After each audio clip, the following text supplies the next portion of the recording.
เบิ่งวิธีการทำมาหากินอีก1-2 ทางสำหรับข้าพเจ้าเนาะก็จะม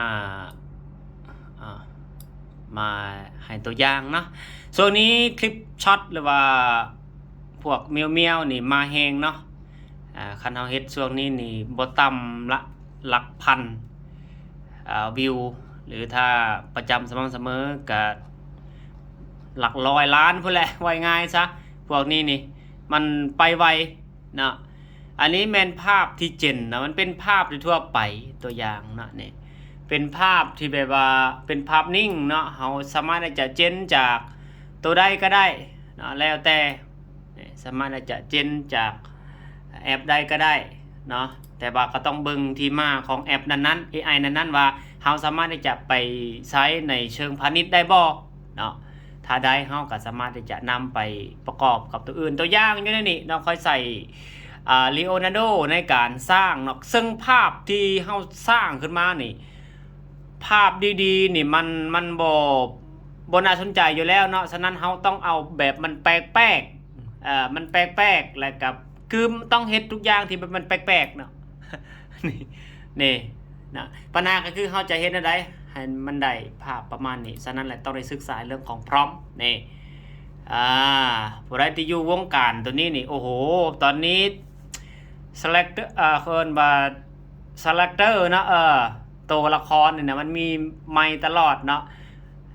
เฮาก็สามารถที่จะเอาไอเดียตัวนั้นมาเทสสไตล์ของเฮาเนาะหลังจากนั้นก็ไปใส่อีกตัวนึงตัวอย่างของข่อยเนาะก็คือ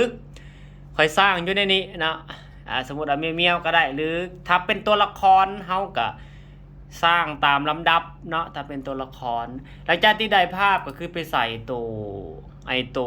นี้คลิง AI เนาะคลิง AI นี่มันก็จะทำการเคลื่อนไหวตามที่เฮาต้องการเนาะอันนี้ก็จะเป็นอีกช่องนึงเนาะเพราะว่าค่อยแยกหลายช่องเด้เกือบเป็น10ช่องพอละตอนนี้อันนี้จะเป็นสายแบบ amazing เนาะแบบมันแปลกตัวต่อมาก็จะเป็นอีกสายอันนี้ละแม่นกินลิ้นเที่ยวอันนี้นี่ กินลิ้นเที่ยวอันนี้จะเป็นสายสะท้อนสังคมเนาะอาจจะคือตัวนี้เรื่องของตัวนี้นี่เอาแบบทุกเนาะทุกยากขัดเคินเฮ็ดเวียกเฮ็ดงานสู้ชีวิตไว้ง่ายซะหลังจากนั้นก็ไปตอนจบอาจจะเอาเงินก้อนนี้เนาะเอาเงินก้อนนี้นี่ไปซื้อของอยู่ครัวกินให้พ่อให้แม่หรือเลี้ยงยังก็ว่ากันไปเนาะนี่อันนี้ก็คือมันเป็นสายเนาะอันนี้ก็จะเป็นช่องนึงอันนี้นี่อันนี้ก็แบบแดนซ์เนาะช่วงนี้แม่นแดนเห็นบ่หมดห้องเพลงบ่อันนี้แม่นห้องเพลงนี่ใส่คอมเมดี้มันสามารถจะเฮ็ดได้หมดทุกอย่างบรรดาท่านอันนี้ก็โหภาพธรรมดาก็มา acting